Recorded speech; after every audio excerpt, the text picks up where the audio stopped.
entend tout depuis le début. C'est parti pour 20 minutes. Corps vibrant des voix corses, du caractère statuaire du chanteur au mouvement vibratoire des timbres patrimoniaux, un dessin pour la transmission. La formule est presque l'équation corps, cosmos, corse, que le comité scientifique du colloque a inscrit tout au bout du raisonnement, m'a frappé et résonne en moi comme un titre.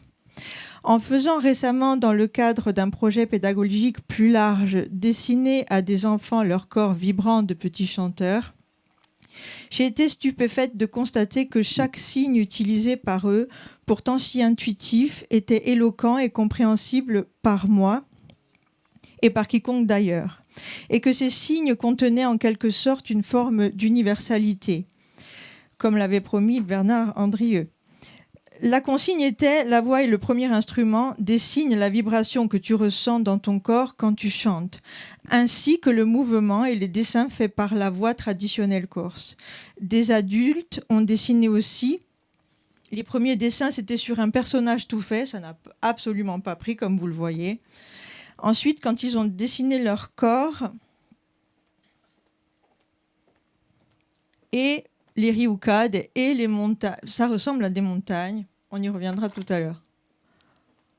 Voilà, la vibration tout autour du corps, ça c'est une adulte. Elle est berbère, elle chante avec nous. De même, dès l'année dernière, j'ai fait dessiner à des étudiantes du Centre culturel universitaire en chant international à Corté leur corps vibrant. Idem, j'avais déjà commencé par le leur dessiner moi-même pour qu'elles comprennent comment elles vibraient et ce qu'elles auraient pu faire autrement pour propager. Les gens sont fous, hein. Pourtant tout le monde sait que je suis en colloque. Pour qu'elles comprennent comment elles vibraient et ce qu'elles auraient pu faire autrement pour propager leur son en trouvant d'autres stratégies, en partie héritées de la transmission du chant corse en tant que méthode plutôt efficace. Leurs dessins, sans le savoir, étaient sensiblement pareils aux miens et à ma vision de leur vibration. Nous pensions un peu la même chose sur la vibration qu'elles avaient eue ou ressentie sur tel ou tel morceau, car il s'agissait bien de dessiner après une chanson.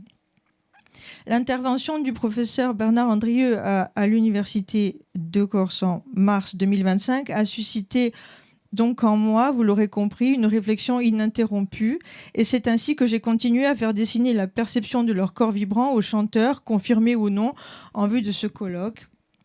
Les corps vivants, vécus et représentés en Méditerranée dans une approche en partie ethnomusicologique et pour une conscientisation du chant, dans le cadre de ma thèse « La Corse, la musique et l'ailleurs », travail colossal, avec force enquête ethnomusicologique en Corse, au Maroc, en Égypte, en Finlande, entreprise de toute une vie. Et si le corps statique, corse ou non, était précisément toujours en mouvement au moment où la voix se met en musique, après la musique est l'ineffable de Yankelevitch, ce corps est donc ce tronc par lequel se fabrique une musique et qui, un instant après, n'est déjà plus là.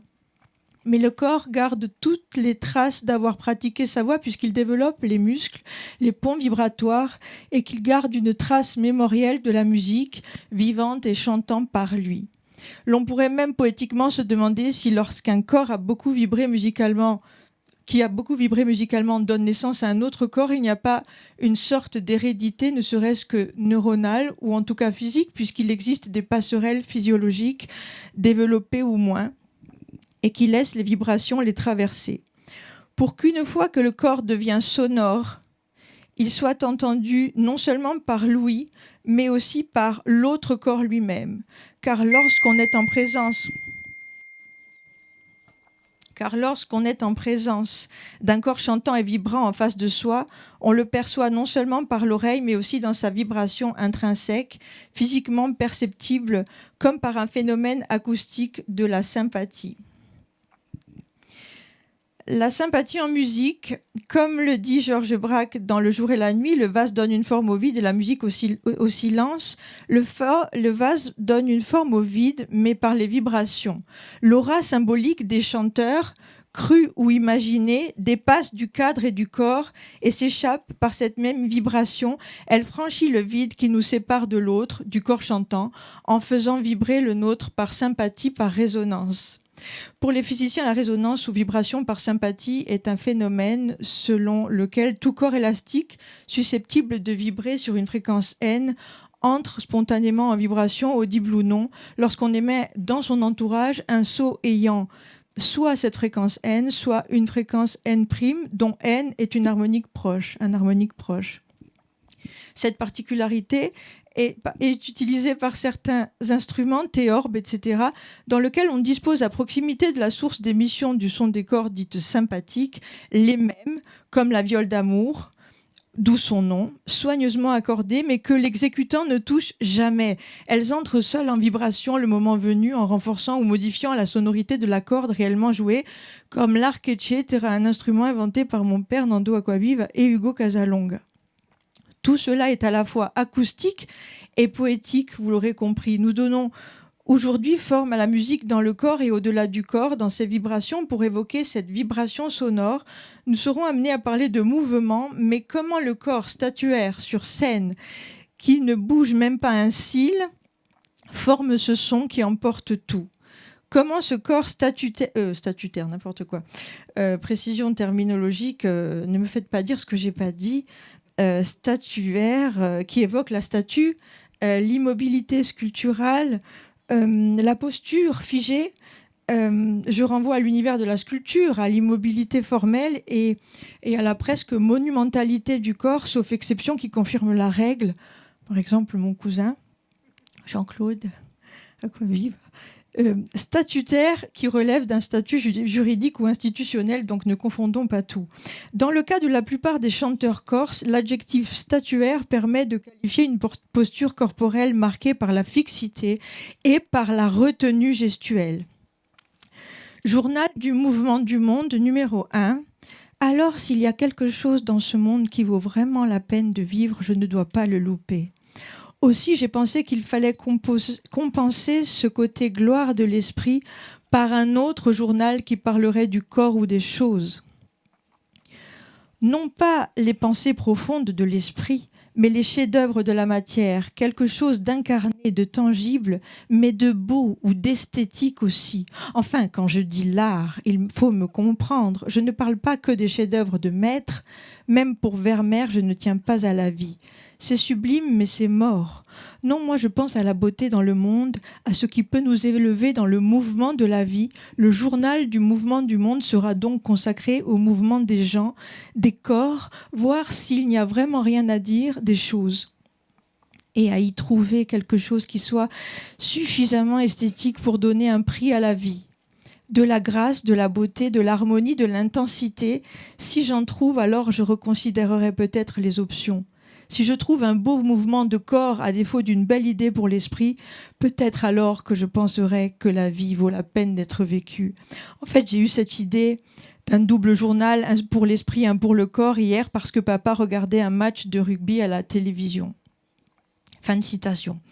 Dans l'essai de caractérisation d'un mouvement, quelle plus belle tirade que celle de l'un des deux narrateurs d'un des ouvrages les plus connus de 2018, une protagoniste qui veut se suicider, sauf si elle trouve quelque chose d'assez fort qui la ramène sur Terre, et elle trouve ainsi le mouvement. Elle y mêle aussitôt l'art et les arts qui la touchent, sans y oublier une majuscule. L'observation du mouvement pourrait la sauver, pense-t-elle, du suicide, en tous les cas. Le curieux sous-titre « Rester groupé en soi sans perdre son short » déplace le focus du mouvement du monde et du général vers le mouvement du corps humain, replaçant physiquement ce qui relève du corps et ce qui tient encore au corps. Je ne sais pas très bien comment expliquer ça, mais quand nous nous déplaçons, nous sommes en quelque sorte déstructurés par ce mouvement vers. On est à la fois là et en même temps pas là, parce qu'on est déjà en train d'aller ailleurs, si vous voyez ce que je veux dire. Pour arrêter de te déstructurer, il ne faut plus bouger du tout. Soit tu bouges et tu n'es plus entier, soit tu es entier et tu ne peux pas bouger. Mais ce joueur, déjà, quand je l'avais vu entrer sur le terrain, j'avais senti quelque chose de différent. L'impression de le voir bouger, oui, mais en restant là, insensé, non ? Fin de citation. Un joueur de rugby qui troue l'écran et qui bouge sans bouger, comme les doigts des bons violonistes ou comme les corps de certains chanteurs. J'espère que vous aurez reconnu l'élégance du hérisson, tout simplement, mais ce journal du mouvement du monde m'avait frappé. En ce qui concerne Luciano Pavarotti et Mai Pech, ils sont l'exemple même du chanteur immobile en arrivant, par une économie de moyens et un self-control impressionnant, à bouger un gros paquet d'air, à l'essentialiser en vibration pour enfin produire un volume sonore impressionnant sans avoir bougé un cil, et tout cela en ne s'évanouissant pas. À propos du mouvement du corps, je voulais rendre hommage à Davia Benedetti qui nous accueille aujourd'hui et qui est danseuse. J'ai ici un dessin de la directrice de la danse. C'est où ça ? Mon Dieu, c'est...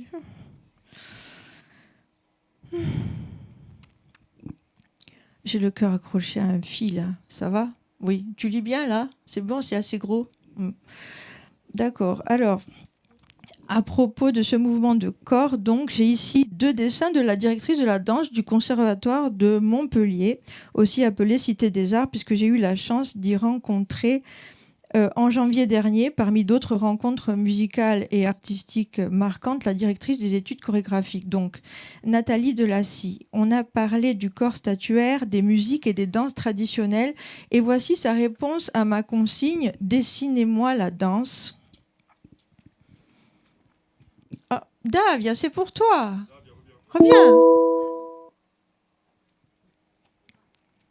Je lui fais remarquer que dans son premier dessin, intuitif, est-il encore besoin de le préciser, la pointe s'enracine dans le sol. Alors, elle a nié avec un charme fou, elle a retourné mon crayon, elle a gommé la ligne du sol et elle l'a redescendue encore un peu.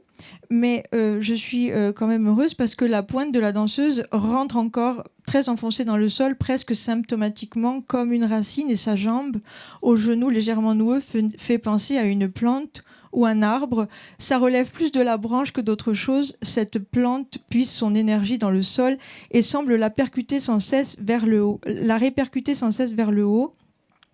Ça rejoint bien le deuxième dessin qu'elle réalise en réponse à ma consigne, ou plutôt à ma proposition d'esquisser la décomposition du mouvement qui serait le plus important pour elle en danse, ou qu'elle connaît parfaitement. Enfin, décomposer un mouvement, quoi. Elle me répond que ce qui est le plus important pour elle et qu'elle a le plus fait, c'est la double direction, le plié. Et elle répète double direction sans cesse, verticalité, et elle me parle presque philosophiquement et symboliquement de cette verticalité. En la questionnant sur sa pratique, elle me parla aussi et surtout du spectacle de Maggie Marin, où chaque mouvement est fait en conscience devient artistique. Prendre la tasse de café, la reposer, ou même faire la même chose avec une porte. Dans la droite ligne de l'exercice proposé à Nathalie Delassie, et dans mes très petits pas, dans les très grands pas de Bernard Andrieux, je parle juste de dessin là, et de début de l'esquisse, n'est-ce pas ? Et si en faisant décomposer à certains chanteurs le mouvement vocal de la riocade, par exemple mélisme corse, fioriture, qui pour la plus simple d'entre elles renverse 2 fois presque symétriquement en miroir un motif sonore autour d'une note ainsi illustrée et sur laquelle l'accent est mis en quelque sorte, on en apprenait plus sur une certaine technique ancestrale, soi-disant intransmissible uniquement à l'oral, et pourquoi pas un signe réinventé, pris à la source, c'est-à-dire créé, dessiné par le praticien de l'art lui-même, comme le préconise notamment Andrieux, en un signe intuitif non conventionné par le Conservatoire de musique, et si la méthode Andrieux pouvait servir la transmission et la repatrimonialisation de la pratique de la voix en Corse-Méditerranée. Oui, c'est une évidence, au moins décrétons-le ici, et je souhaitais donc faire dessiner des mouvements de son, des motifs à des chanteurs corses confirmés.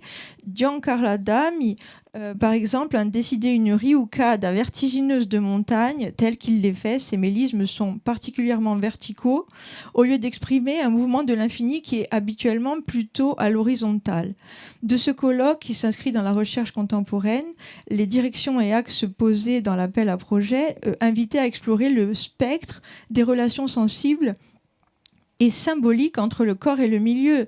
Et cette rioucade, c'est moche mais c'est quand même bien, ressemble à un relief montagneux. Ma chanson Montagne, que vous pouvez retrouver sur YouTube sur le même titre, sa 5e partie dessine les aiguilles de Popolasque. En gros, je ne chante pas, mais ça fait ça.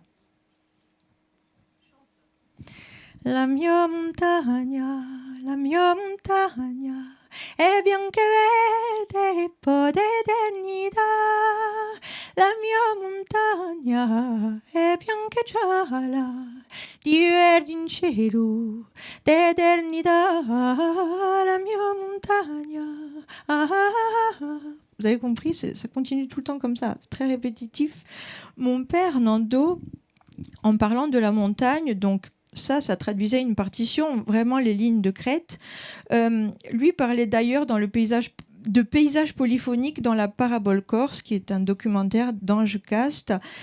Et mon père disait que dans la montagne, il y a 3 voix. La première voix, la voix de basse, la plus grave, c'est comme une première montagne ou colline la plus proche de nous. La deuxième voix qui guide le chant, Azigonde, serait la deuxième montagne. La 3e voix qui résout le chant, dont la roche montagneuse marron tutoie le ciel et flirte avec lui, résout le chant, c'est la terce. Mais la 4e montagne, celle qui est la plus haute et dont la couleur des cimes enneigées se confond avec les nuages, ce serait celle qu'on appelle la voix de l'ange, les harmoniques qui se créent au-dessus de la tête des bons chanteurs de Padiel, dans le choc frontal des voix timbrées. Dans le chant corse, il y a donc canoniquement 3 voix, mais il y en a une 4e qui se forme des harmoniques du chant et qui est déjà dessinée dans le paysage, pour ainsi dire. On explore ici le spectre des relations sensibles et symboliques entre le corps et le milieu, comme le disait un des axes de recherche du colloque. Je cite, dans cette perspective, le corps n'est pas seulement une identité fonctionnelle, mais le lieu vivant où se conjuguent expérience, perception, interaction. Il se révèle comme le point d'ancrage fondamental par lequel se tissent simultanément subjectivité, altérité, environnement et système symbolique. Le chanteur corse se tient droit, souvent immobile, les bras le long du corps ou posés sobrement, le regard fixe ou légèrement baissé. Le corps devient un socle, presque un pilier au service de la voix et crée une forme de présence quasi magnétique. Les muscles respiratoires, le thorax, l'abdomen, le larynx, la bouche, le visage sont en action constante dans une tension entre immobilité extérieure et activité intérieure, du ventre au visage. Le caractère statuaire du chanteur participe d'une forme d'autorité symbolique, sans chercher à séduire par le geste ou le mouvement. Sobre et délesté de gestes superflus, il se donne à voir comme une surface sensible, presque monumentale, stable et presque monumentale. Cette économie de mouvement dans une activité continue s'inscrit dans une logique de concentration. Ce n'est pas une neutralité du corps, mais dans cette circulation du son, une modalité spécifique de sa mise en présence. Se constitue alors ce qu'on pourrait appeler une aura sonore, non pas au sens mystique, mais comme un champ de présence. C'est bientôt fini, rassurez-vous. Il n'y a plus que 12 pages. Le corps devient à la fois source, médium et surface de résonance. Allez, tenez bon, c'est bientôt fini. Quelle pipelette. 2 minutes. Cette vibration met en mouvement non seulement l'air, mais également l'espace symbolique de la performance. Elle dessine les trajectoires invisibles. On pourrait dire que la vibration est déjà une forme de devenir. Donc si la vibration est en mouvement, elle peut être pensée comme dessinable quand on l'a vue, comme on l'a vu dans les dessins d'enfants notamment tout à l'heure, et non pas au sens d'une reproduction fidèle, mais comme une traduction graphique de ces dynamiques. Dessiner la vibration, c'est inscrire son mouvement dans un autre médium ou dessiner un motif. Tentative de donner une forme visible à l'invisible, écriture qui ne prétend pas capturer le son, mais en propose une cartographie pour traduire ce qui, à l'origine, relève du mouvement. Dès qu'un son est dessiné de manière abstraite même, il rentre dans le champ de la partition et n'est donc pas seulement un outil technique, mais un espace de médiation entre le corps vibrant, le son éphémère et aidant donc la mémoire collective du chant. Le corps du chanteur ni ne moule ni n'accueille le chant, il constitue le milieu vivant de son émergence incarnée dont la forme ne se fixe jamais totalement mais se rejoue à chaque performance. Une vibration qu'il fait présence et la partition n'est que le dessin provisoire de ce mouvement vivant. Corps vivant, souffle, vibration, traversée interne du corps, son, aura, chant de présence autour du chanteur, dessin de trace, partition comme mémoire du mouvement. Le mouvement va du vécu vers le représenté. Dans notre raisonnement, la partition arrive toujours à la fin. Pour reprendre le concept du corps chez Merleau-Ponty, notamment phénoménologie de la perception et l'expression sont indissociables. Produire et percevoir ne sont pas séparables. On pourrait rapprocher cela de ce que Roland Barthes appelait le grain de la voix dans l'essai du même nom, 1972, et l'irréductible matérialité de la voix, c'est le corps qui se fait entendre. Enfin, la partition ou le dessin du son conserve une énergie, une dynamique, comme au sens de Didier Huberman, qui est aussi philosophe comme les autres, mais de plus historien de l'art. La partition peut être comprise comme une trace ou une survivance du mouvement sonore, d'un geste sonore jamais totalement figé. C'est les dernières phrases. Attention, c'est parti. Pour penser le dessin, l'esquisse, l'image ou la partition comme ce qui reste d'un événement. Mon temps est écoulé pour aujourd'hui, mais j'espère que entre les mouvements des riboucades et calqués à celui des montagnes, vous aurez entendu le cheminement d'un dessin imparfait et d'un dessin d'une volonté pour la transmission aux enfants et aux adultes de demain. Merci Baptiste. Tu as dépassé de 2 secondes, je crois, donc bravo pour... Et tu as surtout fait 12 pages en 2 minutes pour la conclusion, c'est bien. Comment tu sais ? Merci Baptiste pour cette communication, comme toujours, incarnée, qui essaye de mêler aussi de mondes, le visible et l'invisible. Comme dirait Davy, on est dans le domaine du sensible, parce qu'elle me harcèle avec cette phrase tous les jours à peu près. On va parler de vibration, on en parlera sans doute après au moment des questions. On va passer du coup la parole à un intervenant en visio. Je ne sais pas s'il est là. Dav, est-ce que tu peux me dire ? Oui, il est là. Je vais vous le montrer d'ailleurs. Donc il s'agit de Stéphane Sack, qui est professeur agrégé, docteur en musicologie à l'université de Rennes 2, et qui va nous parler de la musique comme expérience corporelle à travers une œuvre.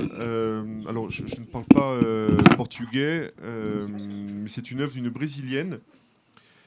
Une œuvre pour flûte, clarinette, alto, violoncelle et harpe. Donc, on va poursuivre ce voyage dans la musique, de la voix, du corps aux instruments.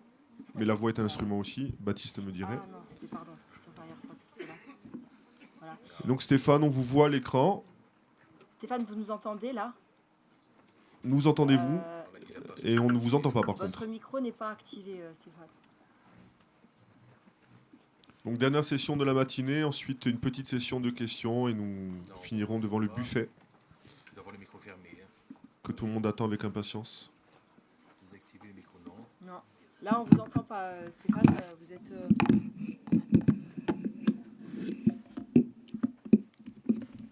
Vous avez certainement fermé le micro quand je vous l'ai demandé. Toi, le son est bon. Eh ouais. Est-ce que le son sort bien sur notre ordinateur, Davy ? Oui, Fabien. Tout à fait, Thierry. J'adore leur style. Je meuble, hein. Je surmeuble. Oui, bah, c'est pas la peine. C'est pas la peine.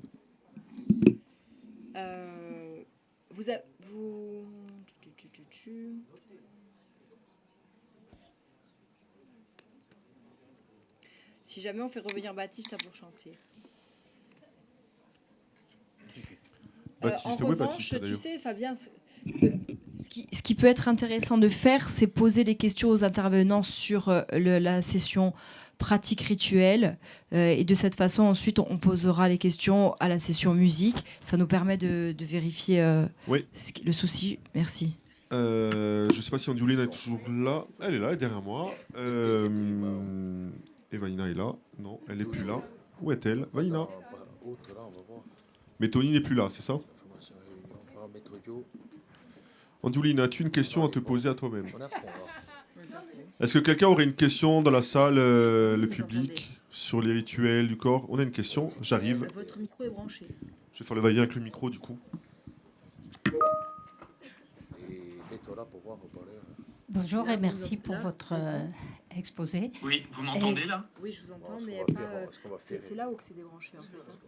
Je voulais savoir, par rapport au principe de procession, est-ce que vous avez étudié et approfondi le fait que la procession en passant d'un pied à l'autre lentement, ce qui est normal dans une ascension particulièrement, irrigue le cerveau droit, le cerveau gauche, favorise l'irrigation du cerveau et donc le travail cérébral et donc la méditation et donc le rapport avec le spirituel. Est-ce que c'est Oui, conscient, ça marche. travaillé, etc.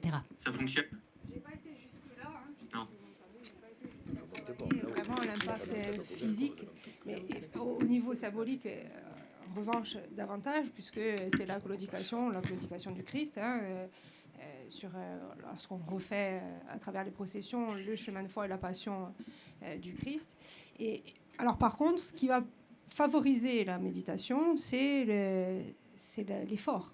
Donc c'est l'épreuve de l'effort à travers les processions que j'ai étudiées, en l'occurrence les pèlerinages dont je vous ai parlé, mais ça peut être aussi des processions beaucoup plus courtes et où on va voir la différence entre une personne, un participant qui va processionner sans rien dans les mains, je dirais, et d'autres qui vont porter des matériels de procession, donc soit des croix, des bannières, des statues, comme je vous disais, qui vont accentuer l'effort. Et donc là, évidemment, au départ, il y a une sorte de transcendance sur le ressenti. Et au-delà de l'effort imposé, donc de l'effort qui impose sa loi, et ça force la méditation et donc une sorte de transcendance, de rapprochement avec le divin et aussi une forme symboliquement d'aller au-delà, une forme de purification de l'âme pour accéder aussi au sacré et au divin. Mais alors dans la façon dont vous l'exposez, non, j'ai pas été aussi loin, pas encore, mais.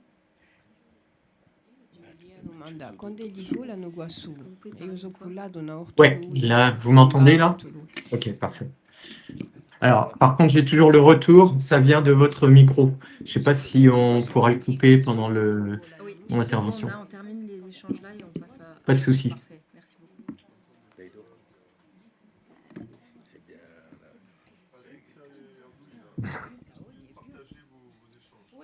Non, moi ce que je voulais, je demandais à Andioline, parce que moi je suis montée 2-3 fois, mais j'ai pas vu monter de saint. J'ai pas vu partir le saint d'en bas, et donc c'est pour ça que je lui demandais, mais elle me disait qu'autrefois, en fait, il partait avec le saint d'en bas. Alors autrefois, les pèlerinages étaient organisés différemment. Donc selon les régions aussi. Par exemple, à Auritz, c'était particulier parce que c'était un pèlerinage qui pouvait se faire sur plusieurs jours parce qu'il y avait une foire. Donc les pèlerins montaient à leur allure, à leur convenance. Ils partaient au moment où ils voulaient. Ça durait plusieurs jours. Et puis, quoi qu'il en soit, il y avait la veillée aussi qui était consacrée aux hommes. Donc ça, c'est Saint-Barth ou les Auritz. Mais ailleurs, en Alijani, dans le Bauge, c'est la procession qui se passait sur une journée. Et là, donc, les récits anciens disaient que le saint était monté en procession, notamment à Sermal. Il partait du village de Sermal et il le montait en procession. C'est un tout petit saint, c'est celui que vous avez vu en photo. Il est tout petit. Il est haut comme ça, donc bon, il est en bois entier, en bois massif. Il est quand même pas léger non plus, surtout sur le parcours que je vous ai décrit. Mais aujourd'hui, le saint reste là-haut, donc il est à demeure. Autrefois aussi, ils partaient tous au même moment, donc à Serman, ils partaient tous ensemble de l'église du village avec du matériel de procession, donc avec la bannière, avec le saint en procession, avec les enfants devant, les femmes derrière et les hommes à la suite. Donc aujourd'hui, non, ça se fait plus. Et si j'étais mauvaise langue, je dirais que certains saints montent aussi en hélicoptère. Pour l'avoir vu à cheval, ça va. En hélicoptère, c'est un peu plus onéreux, mais on l'a vu faire du côté de l'Altaro. C'est les curés, c'est pas... Oui, les curés montent... Oui, et les saints se débrouillent, c'est vrai. Non. Alors, on va peut-être... est-ce qu'il y a... on va peut-être passer à la suite et on posera les questions plus tard. On fera ça plus tard. Stéphane, je vous laisse la parole et ensuite je mettrai votre PowerPoint. Ouais, je pense qu'il t'entend pas puisque ton micro. Je vous laisse la parole et. Très bien. Et peut-être Fabien vous a déjà présenté. Oui, Stéphane Sack. Et donc je disais que je vais pas me risquer à prononcer le nom de de l'artiste que vous allez brésilienne que vous allez présenter vous-même, mais on va parler Michel en tout Agnès cas Magalhães. Magalhães, voilà. La musique comme expérience corporelle à travers une œuvre et une compositrice, pardon, on vous écoute. Très bien, merci beaucoup. Alors là, j'ai un petit retour, s'il est possible de... Alors, de je coupe couper le micro et Voilà. lorsque vous avez besoin j'active les diapos, etc., Je vous dirai. vous me dites. Merci encore. Alors, parce que vous ne les voyez Alors, pas, tout d'abord, mais merci pour toute cette organisation et pour les communications passionnantes que j'ai pu découvrir. Merci à l'Université Pasquale Paoli, j'espère que je prononce bien. Merci à Davia Benedetti et tout le comité scientifique qui s'est organisé autour de cette question passionnante du corps, des représentations du corps en tout cas. En Méditerranée. Donc, je tenais tout d'abord à introduire mon propos, ma réflexion, en rappelant que pour le philosophe Schelling, je le cite, donc la musique est l'art qui écarte le plus la corporalité en ce qu'elle représente le mouvement pour lui-même. Alors, cette conception conduira un philosophe comme Hegel à faire de la musique sans doute l'art le plus spirituel après la poésie. Et si l'implication du corps n'est pas ici totalement niée, puisque, comme le rappelle un musicologue comme Murray Schaeffer, entendre, cela revient aussi à toucher à distance, disons qu'elle est dévalorisée ontologiquement. Alors aujourd'hui encore, on peut penser à un compositeur comme Pascal Dussapin qui va jusqu'à parler d'un véritable tabou du corps au sein de la tradition musicale occidentale. Alors voilà.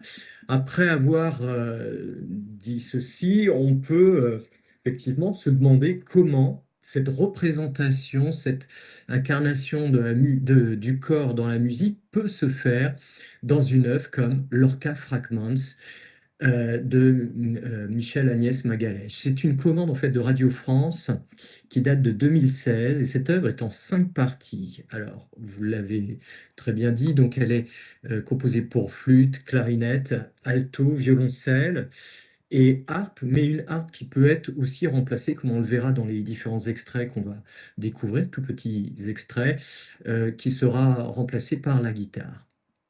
Donc la compositrice brésilienne Michel Agnès Magalhães, née en 1979, invite ici auditeurs et interprètes à devenir acteurs d'une expérience qui est cette expérience du duende. Je ne sais pas si vous connaissez ce terme, on va essayer de le définir et le découvrir ensemble à travers aussi la lecture que nous livre Lorca. Et en tout cas, on va s'interroger sur cette relation multisensorielle qui est au fondement même de cette notion de duende. Et à travers cette relation multisensorielle, évidemment, on se posera la question de la place du corps, notamment dans le domaine de la musique.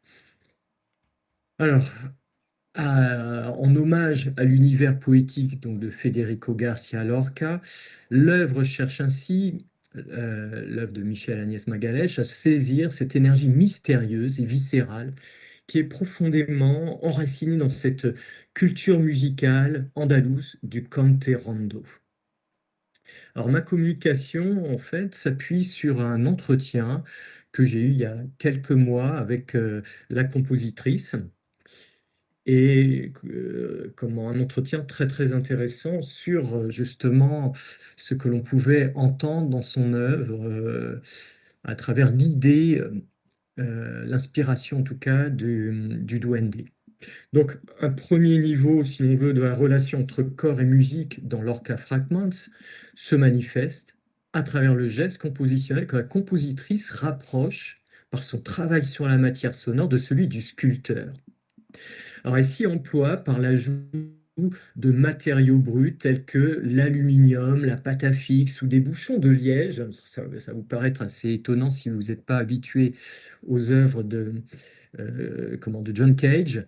Eh bien, elle va tout simplement ajouter ces matériaux-là aux instruments, les disposant entre les cordes des instruments comme le violon, le violoncelle, l'alto. Et elle souligne ainsi la dimension plastique de l'œuvre qui instaure une complicité entre interprète et compositrice dans une exploration en tout cas commune orientée vers la recherche d'une sonorité capable de traduire par la matière sonore l'idée de duende. Alors, devenue relativement mobile, l'œuvre ainsi soumise aux contingences matérielles va rendre en fait chaque concert unique et la compositrice elle-même spectatrice de sa propre œuvre, si l'on veut.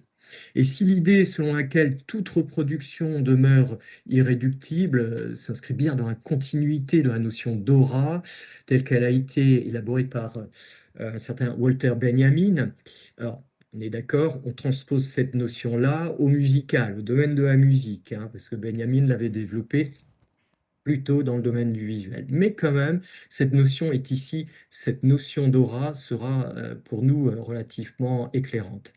En tout cas, elle coïncide aussi, c'est ce que j'ai remarqué, avec la conception lorquienne du duende. Je cite Lorca, duende qui ne se répète jamais. C'est un peu une sorte d'aura, si l'on veut, hein, et qui s'appréhende comme aussi une sorte de parcours initiatique fondamentalement multisensoriel, excusez-moi, et qui, selon Lorca, peut se retrouver dans chaque domaine artistique. Alors, je me permets, pour vous éclairer, de citer Lorca. Cet extrait de Jeux et théorie du duende. Voilà ce que dit Lorca. Chaque art possède bien naturellement un duende de formes et de genres différents, mais tous puisent leurs racines dans un même lieu. D'où jaillissent les sons noirs de Manuel Torre, qui était un chanteur de flamenco, hein, Manuel Torre. Matière ultime, dit Lorca, et source commune, vibrante et indomptable de bois, de son, de toile et de mots. Alors on voit bien que ce même lieu, c'est l'Andalousie. On peut se demander si c'est une Andalousie fantasmée ou rêvée à travers cette notion de duende. On peut même prolonger la réflexion en se demandant si cette notion de duende n'aurait pas en tout cas les caractères de ce qui peut être universel, alors pas seulement dans la musique, mais on le voit à travers différents domaines artistiques. Il y a une sorte de transversalité peut-être dans ce concept de duende. On va essayer de le définir, hein.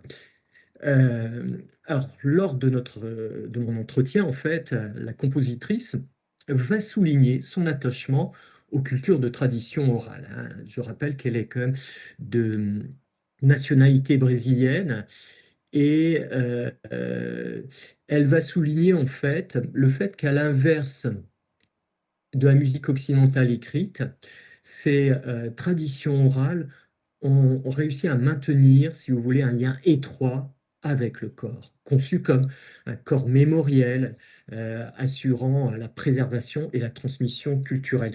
Là, ça me fait penser un petit peu à ce qu'on a entendu tout à l'heure avec Angelina Antonetti, cette notion de rituel, ce caractère aussi peut-être cette musique qui nous amène presque à une transe, à l'idée de transe, hein.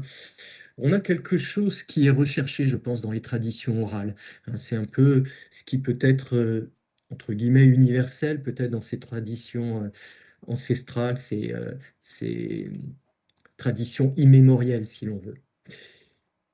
Donc, pour revenir à notre œuvre, donc chacun des 5 mouvements va explorer une vaste palette de modes de jeu. Alors, je vous épargne si vous ne connaissez pas les termes, donc je peux éventuellement les citer: Growl, Slap, Flatterzunge, ça c'est pour la flûte, jeu de tri pour la flûte et les cordes, jeu de clé aussi, hein, on joue avec l'instrument grâce aux clés, donc on a vraiment un jeu percussif. Voilà, toutes sortes en fait de modes de jeu. Et ces modes de jeu vont être ici dans l'œuvre, on va l'entendre dans les quelques petits extraits, vont être enrichis de l'adjonction de matériaux bruts, hein, tels que je les ai présentés tout à l'heure: aluminium, bouchons de liège, etc., disposés sur les cordes des instruments. Et cette exploration texturale évoque à la fois l'héritage dans le domaine de la musique spectrale, c'est-à-dire les esthétiques de la deuxième moitié du XXe siècle. On s'interroge sur ce qu'est l'espace en musique, mais aussi, comme je l'ai évoqué rapidement, ces pianos préparés de John Cage. Et peut-être qu'on peut passer sur la deuxième diapo. Si vous regardez la deuxième diapo, on a en fait une page de la partition présentant la manière dont on dispose l'aluminium sur les cordes, sur les cordes du violoncelle, mais aussi on a une tablature représentant les différentes cordes. Donc là, si vous voulez, la notion d'instrument préparé, on le voit ici, est explicite sur la partition et s'inscrit en fait dans une esthétique où la notion de geste musical n'est plus une donnée en fait abstraite, mais devient concrètement une expression corporelle. Et le travail du son repose, si l'on veut, sur une approche infinitésimale des hauteurs et des nuances. L'usage de micro-intervalles, c'est plus petit que le demi-ton. Notre système tempéré est fait de tons et de demi-tons. Donc si on va dans l'infiniment petit, on va être dans les micro-intervalles, tiers de ton, quart de ton, que l'on retrouve dans les cultures de tradition orale, notamment le canterando andalou. Et ces sonorités aussi voisées à la clarinette ou à la flûte, rappellent les inflexions vocales et sonorités gutturales propres au chant profond andalou qu'on appelle le canterando. Voilà, on traduit canterando par chant profond. Rondo, si je prononce bien, je suis pas sûr, c'est ce qui signifie la profondeur. D'ailleurs, il est indiqué sur la partition que les sonorités doivent être mélangées avec des bruits d'air. Donc on voit que le jeu sur l'instrument est très proche de ce qui pourrait être aussi une forme de vocalité instrumentale.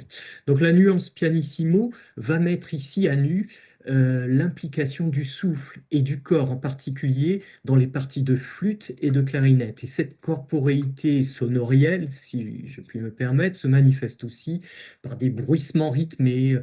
On peut citer les percussions digitales sur l'aluminium ou au violoncelle par exemple, pouvant évoquer aussi peut-être, ça c'est mon interprétation, peut-être des murmures vocaux, générant aussi une hybridation entre son bruité et sons musicaux. Alors on va découvrir un petit peu cette œuvre à travers des petits extraits et j'ai analysé, je vais essayer de vous éclairer avec les extraits qu'on va découvrir ensemble, j'ai analysé en fait un schème récurrent qui se comporte comme une sorte de thème structurant de l'œuvre. Ici se divise en fait, je l'ai analysé de cette manière, ce schème, en 3 moments. D'abord, on va avoir un son tenu, vous allez l'entendre tout de suite, qui est souvent confié à la clarinette, entretenu en crescendo, c'est-à-dire de plus en plus fort jusqu'à la saturation du son, accompagné en général par une attaque, par exemple en pizzicato aux cordes, suivi d'un silence. Et ainsi configuré, il apparaît un peu comme il apparaît parfaitement coordonné, rendu audible aussi et intelligible, si l'on veut, par l'engagement du corps. Et cette concept... Vous me dites, excusez-moi, vous me dites quand j'envoie les fragments. Ouais, je vous précise. Pas de souci. Et donc cette conception du geste va nous rapprocher en fait de l'anthropologue Marcel Jousse qui a développé une théorie de l'oralité centrée sur le corps et le geste et qui par exemple le schème gestuel est explicitement rythmo-corporel. Alors je vous propose effectivement que l'on écoute le premier extrait qui sera le plus long. Il dure à peu près 1 minute. On va entendre dès le début ce schème.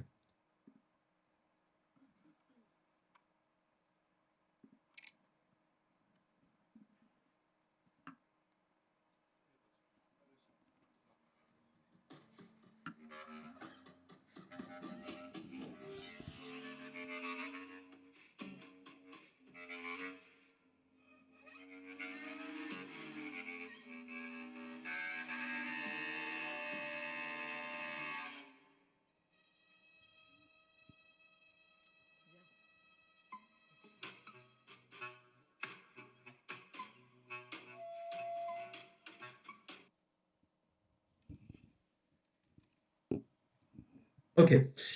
Je suis désolé, hein, je n'entends pas en fait la musique. J'ai pas le retour sur la musique.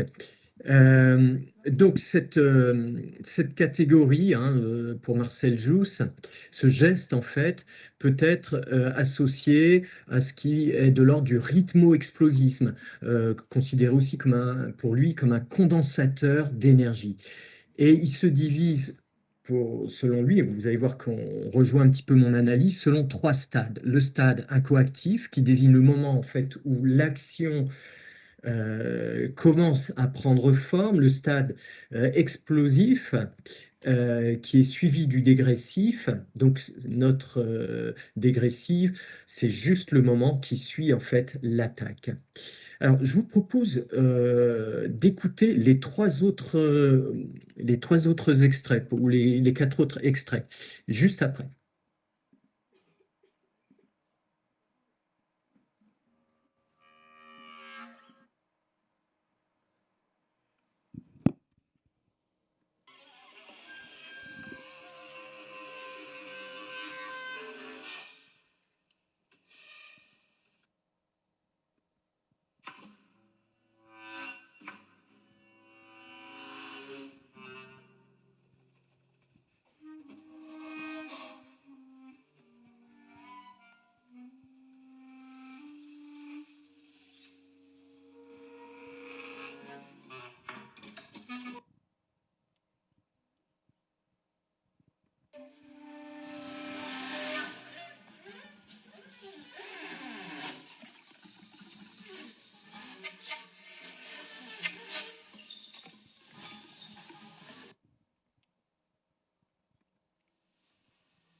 Voilà,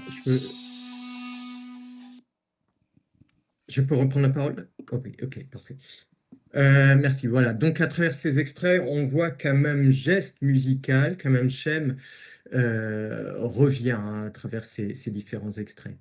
Et ce schème central nous rapproche d'une énergie atavique en référence à la géographie musicale en fait, de Lorca, qui est l'Andalousie. Cette dernière peut s'appréhender comme une énergie sonore, nous rapprochant aussi de l'énergie du rasgueado. Alors, ce rasgueado, qu'est-ce que c'est? C'est tout simplement le geste du guitariste lorsqu'il va de manière explosive, si l'on veut, jouer son accord avec l'ensemble des doigts. Je suis en train de le mimer là avec mes doigts. Et c'est une énergie en fait musicale déjà exprimée hein, dans le flamenco authentique. Et ici, on voit que ce rasgueado, c'est mon analyse en tout cas, est transposé dans l'ensemble, à l'ensemble instrumental. Vous l'avez découvert à travers ces différents extraits. Les sons soufflés à la clarinette, que vous avez pu découvrir, évoquent quant à eux les rugosités du chant guttural andalou, le canterando. Et dans Lorca Fragments, le son respire et vocalise, s'humanise par le souffle du clarinettiste ou du flûtiste, produisant une empathie multisensorielle entre compositrice, interprète et auditeur. Mais ici, Magalhães ne cherche pas à représenter une couleur sonore, ni à nous dire comment en fait se représenter objectivement la sonorité du duende, on sait c'est une sorte d'ineffable, mais elle souhaite nous interpeller dans notre relation sensible et intime au monde, à la lecture de notre propre partition corporelle. Et de cette manière, l'œuvre musicale, si l'on veut, parvient à nous saisir en tout cas à travers notre imagination créatrice et à révéler de ce fait l'essence invisible et sensorielle du duende. Alors, une telle perspective s'inscrit aussi dans une quête d'authenticité à l'image de celle engagée par Lorca. Et je voulais juste vous dire ce qu'il dit à propos du duende, hein, à ce propos. Donc voilà ce qu'il dit. Ces sonorités noires sont le mystère, les racines qui s'enfoncent dans le limon que nous connaissons tous, que nous ignorons tous, mais d'où nous vient ce qui a de la substance en art. Ces sonorités noires, a dit l'homme populaire d'Espagne, il a rejoint en cela Goethe, qui donne la définition du duende à propos de Paganini en disant pouvoir mystérieux que tout le monde ressent et qu'aucun philosophe n'explique. On voit bien, il y a quelque chose d'ineffable là-dedans. Aussi, je l'ai dit tout à l'heure un peu en introduction de mon propos, quelque chose d'un peu universel finalement dans cette conception. On est à la fois dans la tradition, mais aussi dans ce noyau d'universalité qu'a, si l'on veut, cette culture arabo-andalouse du Canterando. Et cette conception rejoint aussi la pensée de Merleau-Ponty qui a été évoquée tout à l'heure hein, par une collègue. Parce que tout simplement, dans la phénoménologie de la perception, il souligne à travers cette fois la relation entre le sonore et le visuel que les sons et les couleurs sont perçus à travers le corps, rendant vaine en fait toute tentative de les réduire à un seul registre sensoriel. Le corps devient alors l'organe par lequel le phénomène sonore entre en résonance à travers l'idée de duende, la résonance étant avant tout, comme le dit un certain philosophe, le philosophe Rosa Hartmut, un mode relationnel. Il apparaît alors que notre relation au monde sensible coïncide aussi avec une expérience de résonance. Et cette vibration par une médiation corporelle partagée, ou en résonance, si l'on poursuit, dépasse le monde du visible, en fait, pour nous situer dans l'ineffable jankélévitchien, hein, pour reprendre un peu Jankélévitch. Et c'est du moins par cette expérience esthétique que la compositrice nous invite à communier avec l'intraduisible duende. Donc pour la compositrice, le duende n'est pas extérieur à notre corps, il est en nous. Et dans le flamenco authentique, le duende se manifeste dans le corps même de l'interprète. C'est Lorca qui dit il agite la voix et le corps de la danseuse. Et pour Magalhães, l'expression musicale du duende passe donc par le geste musical qui rend la musique plus vivante, intuitive, ancrée dans l'instant et dans le corps. J'en finis par cette toute petite conclusion. Donc, en redéfinissant en fait notre relation au son au-delà du visible, Magalhães invite à travers les 5 parties qui structurent l'Orca Fragments à une écoute incarnée où la vibration sonore devient en fait le vecteur d'une culture partagée par le corps. La musique devient ainsi une sorte de langage universel, profond et sensible, qui donne à sentir le duende à travers l'intimité même de notre corps résonnant. Et je vous remercie pour votre écoute et votre accueil. Merci.